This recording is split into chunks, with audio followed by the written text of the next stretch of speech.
ریاست کار با زنان و اولیای مقامات اجرایی حکومت دولتی ولایت ختلان و بخش کار با زنان و اولیای مقامات اجرایی حکومت دولتی ناحیه میر سعید علی حمدانی با اشتراک زنان فعال 12 گروه‌های ترغیباتی تشکیل نمودند. این زنان در تشکیلات مؤسسه‌ها، خواجگی‌های دهقانی، محله‌های شهرک و دهات با زنان واخوری نموده، عاید گرامی داشت ارزش‌های فرهنگی، بلند برداشتن سطح معرفت و جهانبینی اهل جامعه، حفظ میراث گرانبهای ملت تاجیک، پایداری عائله و تربیت فرزندان، صحبت واخوری‌ها دایر می‌نمایند. این واخوری یکی از گروه‌ها از بازار جمعیت مطلوبات ناحیه میباشد. در این واخوری زنان قید نمودند که آنها در این سمت جانبدار سیاست امروزه دولت هستند.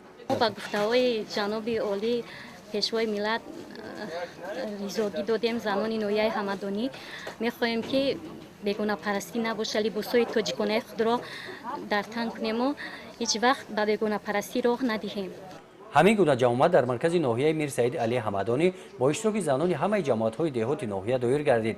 در این واخوری سردار ریاست کار با زنان با اعلای مقامات اجرایی حکومت دولتی ولایت ختلان و دیگر اعضایان گروه کاری عاید پهلوهای گوناگون حیات امروزه در شرایط جهانی شوی و پیشگیری ظهورات نامطلوب برآمد نمودند. در این واخوری قید کرده شد که در جنبست 6 ماه سال روان در ناحیه 31 حالت جداشوی عائله‌ها به قید گرفته شده است که این تشویش‌آور است. در سمت پیشگیری جنایت بین زنان و نابالغان کارهای زیادی تربیوی بردن لازم می‌آید. گزارش خواجه نظریف خدای نظر ظهوروف از ناحیه میر سعید علی حمدانی برای برنامه اطلاعاتی نوید.